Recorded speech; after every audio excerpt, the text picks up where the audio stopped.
ସାଙ୍ଗମାନେ ଜୟ ଜଗନ୍ନାଥ। ଆଜି ଗୋଟେ ବଢ଼ିଆ ଭିଡ଼ିଓଟେ ଦେଖେଇବି। ଆପଣ ଦେଖୁଛନ୍ତି ସବୁ ପ୍ରକାର ଜିନିଷ ଭିଡ଼ିଓ ଦେଖୁଛନ୍ତି। ଆଜି ଗୋଟେ ଅଲଗା ଭିଡ଼ିଓ ଦେଖେଇବି, ଆପଣ ଚାଲନ୍ତୁ ଦେଖିବେ, ଦେଖିପାରୁଥିବେ। ଇଏ ହେଉଛି ଜଗନ୍ନାଥଙ୍କର ମହାପ୍ରସାଦ କୋଡ଼ୁଆ।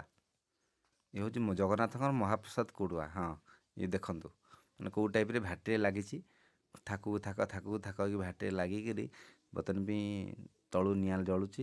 ନିଆଁ ଜଳିଲା ପରେ ଇଏ ରେଡ଼ି ହେଲା ପରେ ବାହାରକୁ ଆସିବ। ବାହାରକୁ ଆସିଲା ପରେ ପ୍ରଭୁ ଜଗନ୍ନାଥଙ୍କ ପାଖକୁ ଆସିବ। ଜଗନ୍ନାଥଙ୍କ ପାଖକୁ ଆସିଲା ପରେ ରୋଷଶାଳରୁ ମହାପ୍ରସାଦ ଲୋଡ଼ ହୋଇକି ପ୍ରଭୁଙ୍କ ପାଖକୁ ଯିବ ନାଗିବା ପାଇଁ।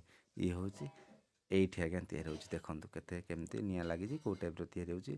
ଆଉ ମାଟିକି ବାଡ଼େଇକି ମାଟିକି ବାଡ଼େଇ ହାଣ୍ଡି ତିଆରି କରିବା ଆଜ୍ଞା ବହୁତ କଷ୍ଟ। ଏଇ କୁମାର ଭାଇମାନେ ହିଁ ଜାଣିଥିବେ। ଆଉ କୁମାର ଭାଇମାନେ ଯେଉଁ ଭାଇମାନେ ଭିଡ଼ିଓ ଦେଖୁଥିବେ ସେ ନିଶ୍ଚୟ କମେଣ୍ଟରେ ଜଣାଇବେ ଯେ କେତେ କଷ୍ଟ କ'ଣ। ତ ଦେଖନ୍ତୁ, ଜୟ ଜଗନ୍ନାଥ। ଦେଖନ୍ତୁ କେତେ ସୁନ୍ଦର ଭାଟି ଉପରେ ହାଣ୍ଡି ଭାଟି ଲଗିଆ ହେଇଛି। ଏ ଭାଇମାନେ କେତେ କଷ୍ଟ କରୁଛନ୍ତି ଦେଖନ୍ତୁ।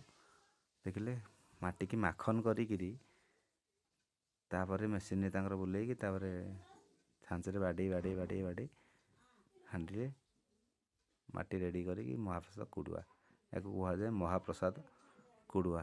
ଜଗନ୍ନାଥଙ୍କ ପାଖରେ ନାଗି ହୁଏ ଆସିକି। ଯାହା ହଉ, ଏଇ ଭାଇନାଙ୍କର ବି ବହୁତ ସେବା ଅଛି ଜଗନ୍ନାଥ ପାଇଁ। ଯଦି ଭିଡ଼ିଓଟି ଭଲ ଲାଗିଥିବ ନିଶ୍ଚୟ କମେଣ୍ଟରେ ଜଣାଇବେ। ଜୟ